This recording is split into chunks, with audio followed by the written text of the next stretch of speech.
How many years has it been since you've been here? I moved to Arizona, to Phoenix in 1999, so this will be 27 years. Oh my gosh, yeah, you may as well be a native. Correct. Yeah, that's amazing. Fell in And love with the city. you went to ASU too? Correct. Yeah. What was that move like coming here? The move was very different. I was born and raised in the U.S. Virgin Islands, which is in the middle of the Caribbean Ocean. Yeah. To come to the desert, the one thing we have in common is heat, but not as much. But it was a life-changing transition, but I wouldn't change it. Yeah. What do you love most about Phoenix and Arizona? I guess my first answer would be the relationships that I have created. I have a family network here that I was able to establish in the time here. I also love the fact that we're limited snow days. I love the weather here for the most part. It's a beautiful city. I love the ability to interact with nature, whether or not it's go for a hike. I don't think you find that in a lot of large cities like of our size. Yeah, that is true. Okay, so as we discussed, it's been about 3 years or so since you were elected to the Phoenix City Council. You were a relative newcomer to city politics, so tell me, how has the journey been so far? The best word to explain the journey has been affirming, meaning that I thought I wanted to do this to help our community, and I've been able to do that in tangible ways. So I've enjoyed every moment of the journey. It's been an honor to represent and to continue to represent the residents of District 8 and be able to be their advocate as well as their solution finder, and create and present real tangible ideas for our community. And speaking of District 8, it has Phoenix's largest Black population. And so what does it mean for you to you made history with that, you know, being the first female Black representative of District 8 and City Council. So what does that mean to you to have that representation? It's still very humbling. When I think about it, I know I follow on the footsteps of Dr. Morrison Warren, who was the first African American to represent the district, and I follow in the footsteps of like the Honorable Calvin C. Good and Michael Johnson and Cody Williams, to know that I get to walk in their. I create my own path, but I follow in the steps that they have taken. It's very inspiring. One of the most meaningful moments always come to me when someone in the community says, I show my daughter that this is what she could become. So I think it's always, it's very humbling, but yet also inspiring. Yes. And prior to being on City Council, you spent a couple of decades as an attorney. So what was it that attracted you to running for office in the first place? I think it's the same thing that caused me to want to even become a lawyer in the beginning. It was the ability to help individuals and come up with policy changes. And I started off my career after I clerked at the Arizona Court of Appeals. I then joined the Arizona Attorney General's office, and I was actually started off in what's called the Policy Training and Appeals Division. And I did that working with vulnerable children. So I was helping to create policy while also doing other things and litigating those cases. And it was always a passion of mine. I know if I represent an individual, I'm helping them with that one case, right? But if I'm representing or have a position where I can work on policy-wide initiatives, I know I'm helping more people. So it was to me, it was like a natural continuation. It didn't feel as natural at the moment, but I think it was a natural progression of just my ability to, my desire to represent and serve individuals. Yeah, and you had some help along the way. I know you're very active in your sorority. Correct. Yes, you're a Delta Sigma Theta, right? Are you still active in the sorority? I am still very active. I've been a member of the organization since 1997. I have served in a number of capacities. Locally, I have been our local chapter president of Phoenix Metropolitan Alumni Chapter.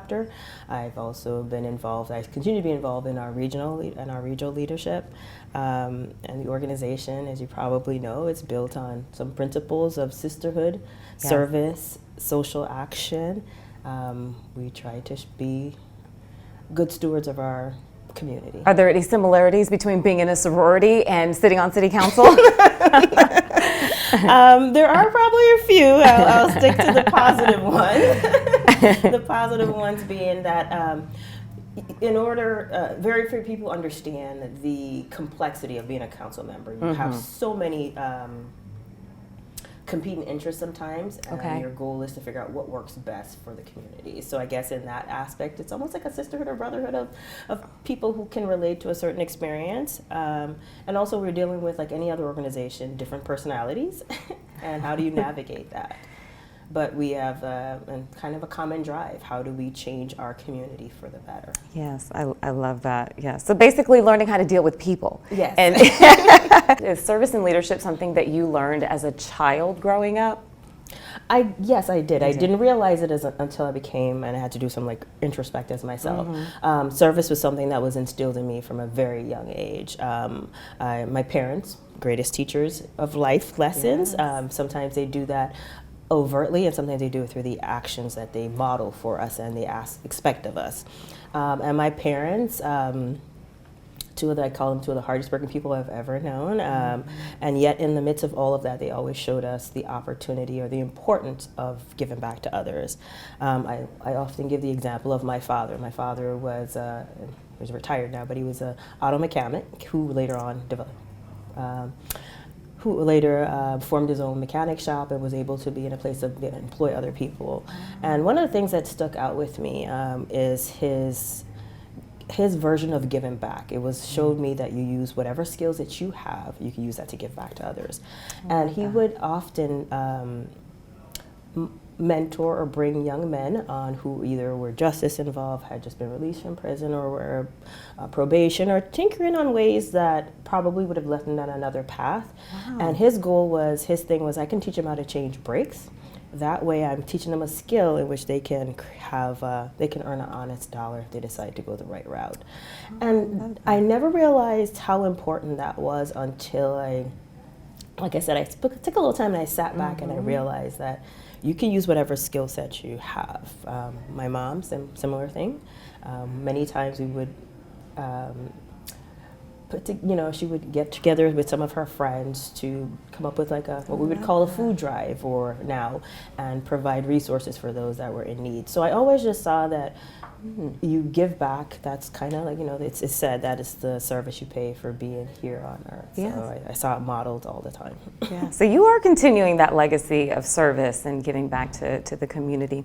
When you were newly elected, you said that one of your first priorities was going to be making sure that people had a home that they could afford to live in, and also supporting people who didn't have a home. What kind of progress have you made on that over the last 3 years in your district? I would say that we have made tremendous progress. We have not necessarily cured it all, but there's a few things I'd like to highlight on this. So on the housing front, I want to start off in saying I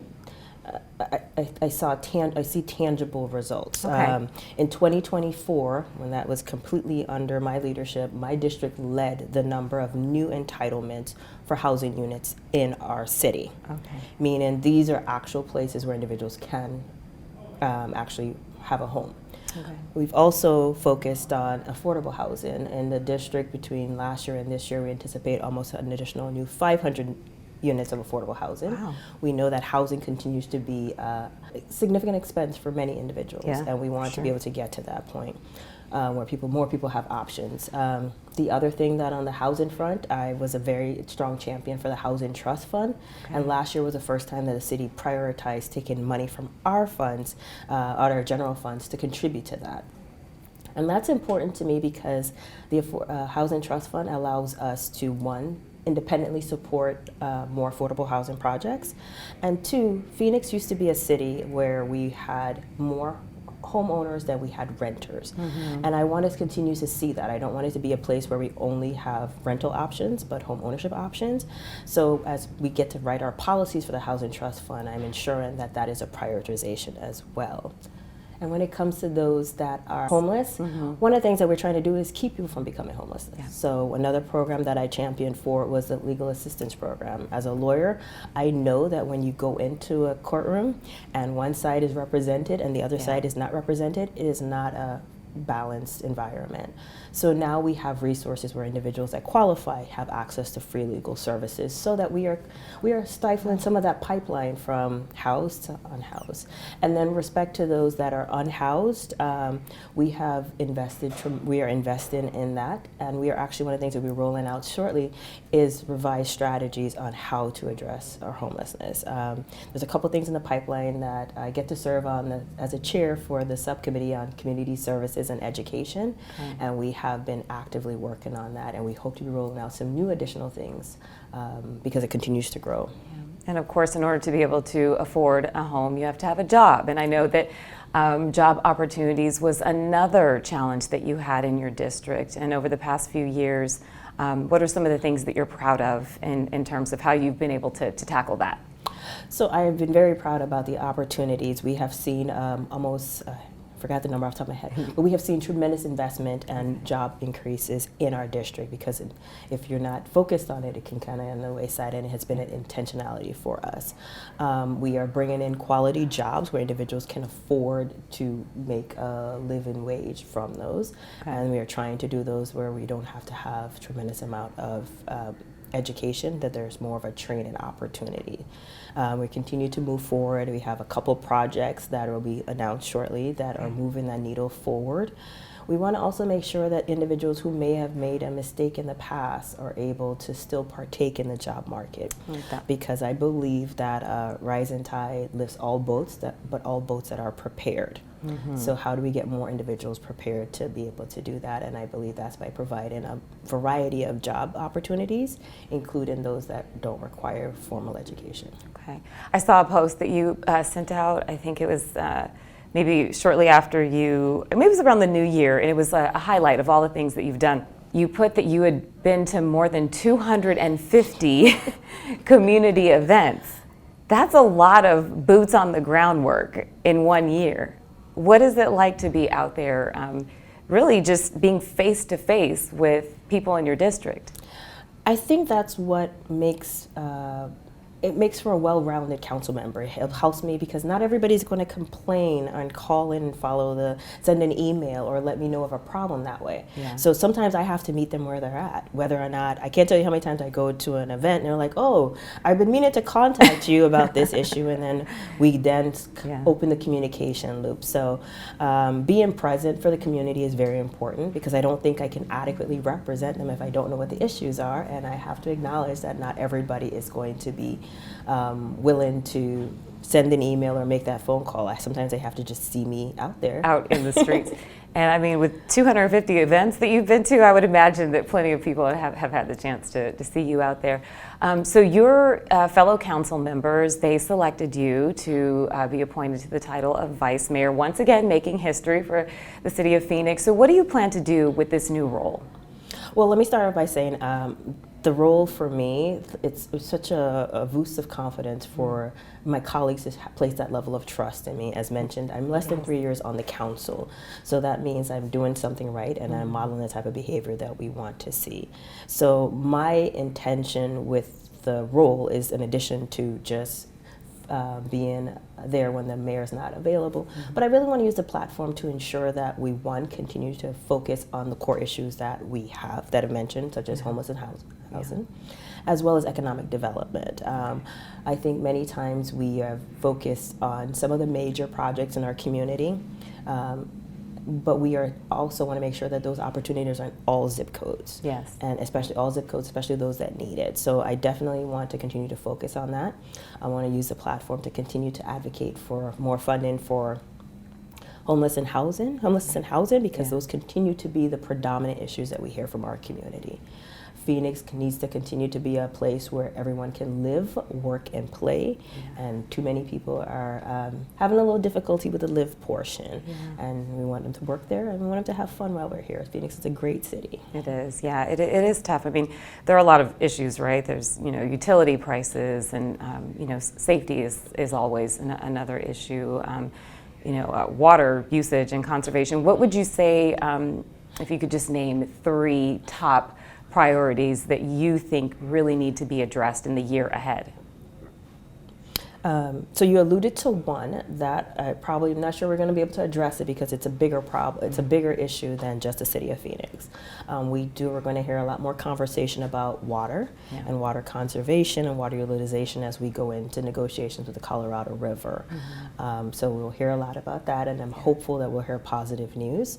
When it comes to homelessness, as I mentioned, we are working on some strategies to address homelessness, and one of the, I think we'll be excited to possibly roll out a program that help more individuals that are working but are in our shelter system. What is that program? Can you elaborate a little bit? I can give you a little bit of a preview. Our goal is to incorporate a program where individuals that are working that are in our shelter system but just need a little assistance. There'll be a subsidy program for those individuals to help them, because they are doing the things that we ask of them, but how do you get them into places? It may have been an eviction related to the COVID-19 pandemic or shortly thereafter, that with that eviction over their head, they have difficulty finding a place to stay. So that would help be able to do that. It's similar to a master leasing type of program. Okay. Back to mentorship and representation. I think a lot of people will see you as an inspiration and see you as a mentor. So what advice do you have for young, especially Black women who are trying to navigate this world and achieve success the way that you have? I actually serve as a mentor. Another organization that I'm a part of is the Links Incorporated, and we actually have a program right now that I'm actively involved in addition to everything else. And we just had a conversation with them about just in general advice. And some of the advice I gave, I'll share here today is follow your passion. Okay. There is no right or wrong way to live your life. You have to, as long as you're authentic to yourself and you're driven by the passion that comes from here, because that's the thing that has to drive you in everything that you do. There will be some ups and downs on your path, but that's what makes your path your path. So there is no right or wrong way to be you. So learn from your mistakes and move forward, driven by your passion. I love that. I didn't know you were part of Links too. Okay, so I'm trying to figure out when do you actually sleep? I do sometimes overcommit, and I have to call my team and be like, I think my body is telling me I probably need to take a little me time. So, but I do try to show up because I know how important it is to show up. I do try to prioritize every so often to take a Kesha weekend or a Kesha day for myself. But actually, being in the community does give me energy. I am fueled by the excitement for my community and the things that are going on. So it doesn't feel as stressful as you would think it would. Okay. But my body tells me sometimes you probably need more and you need a little more sleep. So I love that. I love that you get energy from doing this. So what do you do on your Kesha days? So Kesha Day can vary. It can be as simple as I want to sit on the couch and find them. It doesn't require as much brain power to watch. It could be as me riding my bike on a living conveyance channel. It could be getting together with friends. It really just depends on what I need at the moment. It could be a little bit of self-care. It could be a massage. Because I think I need to unwind. Yeah, I love all those things. Do you want to talk a little bit more about your district, District 8, and some of the challenges that you're still facing, maybe what you're hearing from the community? If you want to add to that? I can say that we're still hearing from the community is they definitely want us to continue to prioritize homelessness, housing, economic development. There is some continued concern about community safety and what that means. That means a lot of different things as you look at the national and local landscape. Yeah, how are you managing that? What specific kinds of problems there with safety in the community? It could be a lot of things. Like, for example, we did the park ordinance where we said no syringes and so from that to some of the things that we're hearing, some concerns about what is going to be the city's response if the federal government comes in with ICE. And so I think my role is to think about some ideas on how we can address those and have those conversations and have a contingency plan that we hopefully never have to execute, but that we're prepared in that instance. So It's a variant issue. The district is very diverse. So the priorities in my downtown, for example, portion of the district, maybe look different than what happens in my South Mountain community or my Barrios Unidos neighborhoods. Because you have a lot of, one of the largest Hispanic populations, yeah. Correct. Yeah. And I think my role is to ensure that I don't just represent one component of my community, that I show up for everyone and I'm accessible. I try my, one of my challenges is I don't speak Spanish as fluently as I probably should. I understand it a whole lot better. Thank God I have a team that actually is fluent. But I've committed also to working on, I'm relearning Spanish. I'm doing Duolingo. I love that. But I mean, that is appreciated in the Hispanic community. Just even if you could say a few words in Spanish, they'll love you for that. I actually did I did it the other day. I probably okay, so what did you learn? No. What did you learn? We're going to put you to the test. No, I said Okay, ¿cómo te llamas? Kesha. Okay, all right. I think we're good. But I put together like a sentence off the fly, a couple paragraphs, and I butchered through it, and my team were like, what did you just do? I was like, it felt like the right time to show them that I at least can listen. So, but I also, like I said, for me it's very important that they feel like my community feels I represent them. And I want to represent not just based on demographics, but based on ideology also. So I may not agree with you on every ideology perspective, but I want you to know that I'm willing to listen to you. And if I believe that the best decisions are made when you have a variety of opinions forming that. Sure. So there may be something I can learn from every perspective. So I really just try to be open, available, accessible, and responsive. My team and we try to ensure that community concerns, both complaints and compliments, are addressed in a timely manner. The things that we're doing good, we try to affirm those, and the things that could be done differently, we try to work on those also. Okay. All right. Well, the next time I see you, I'm going to give you an examen en español. Okay. I'm going to give you an exam in Spanish. I understood. To see how much you've learned. So, okay, Kesha, the premise of Kesha on the job is twofold. I want to highlight the great opportunities at the city of Phoenix, employment-wise. But I also want to humanize. I think many times people call us and be like, the city didn't do this. And I have to remind them, the city is not some amorphous entity. It is a group of individuals just like you, and they do different roles. So my goal is that we go out and we pick a different apartment and I do the role. I've done sometimes better than others, some not so great. But I have done, for example, graffiti busters. I go into community, I've spray painted over graffiti. I have been with the Office of Homeless Solutions as an outreach specialist, and I have worked with them and gone into the shelter as well on the streets to communicate with individuals that are facing homelessness or who are unhoused at the moment and try to get them connected with services. I have also made a street sign. I've worked with the streets departments to create a no crossing sign. So it's meant to just highlight that there's so many opportunities. I've been a park ranger where I've talked about park safety and making sure you're pretty much hydrated along the way. So we try and do it to highlight the different opportunities at the city of Phoenix and show people that when you talk about the city, you're talking about people just like you, and you could be one of them if you wanted employment. So I love that. That sounds great. It's actually it's a lot of fun. No, it's not undercover. That would be a whole thing, but I don't get the luxury. They do know who I am, so I don't get to be undercover. But what usually surprises them is I'm very hands-on. That's just my personality. I try to do 2 community-based fun activities, not just the coffee or the meetings with Kesha.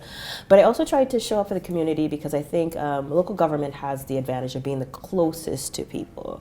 And I think we sometimes forget that I don't want people to just think of the office as where they go for complaints, but it's also a place where we go to build community. Okay. And you build community sometimes by having actual events. We have, for my entire time, 3 years on council, we've had our holiday party, and it's one of the things that bring me so much joy because we provide it's open to anyone, families. Our first one was a little smaller, but we've been growing constantly. We do it at the Phoenix Children's Museum. Okay. And this year we had almost 1,000 registered participants to the program. Great time. We've had really good community partners and be able to put that on. And then the other event we try to do is in the summer. It's our community cookout where people could just come, connect as a community. We provide the food, we provide entertainment. They just have to provide their bodies and come out and meet your fellow neighbors. I love that. There's resources if you have any questions. Sometimes people won't come to a meeting if it's too structured, but they will come to a community event. Yeah, well, yeah, if there's food, they're coming, right? I did just want to ask one last thing. Do you foresee any challenges with any kind of cuts to federal funding and how that might affect your district or the city? Yes, so the federal administration has changed, and they're doing things a little different. Some not as positive as we would like. One of the things that we're mostly concerned with, because it's my priority, is on the housing front. Okay. I also serve on the Maricopa County Continuum of Care Board on behalf of the city, and some of the changes that the administration is proposing when it comes to the housing prioritization and the units and funding for those units. They changed course in December with not a lot of runway for us to adjust. And if those changes hold, we anticipate about 3,000 units that will not be accessible to individuals in need. And primarily most of them are within the city of Phoenix, and that means more than likely, if that moves forward, an increase in our unsheltered individuals and more of a demand on city services for that. So right now there's a federal court order of injunction on that, but that still could be removed at any time, and it provides a level of instability and uncertainty for those individuals that reside in those units. So that is one of the concerns I do have right now.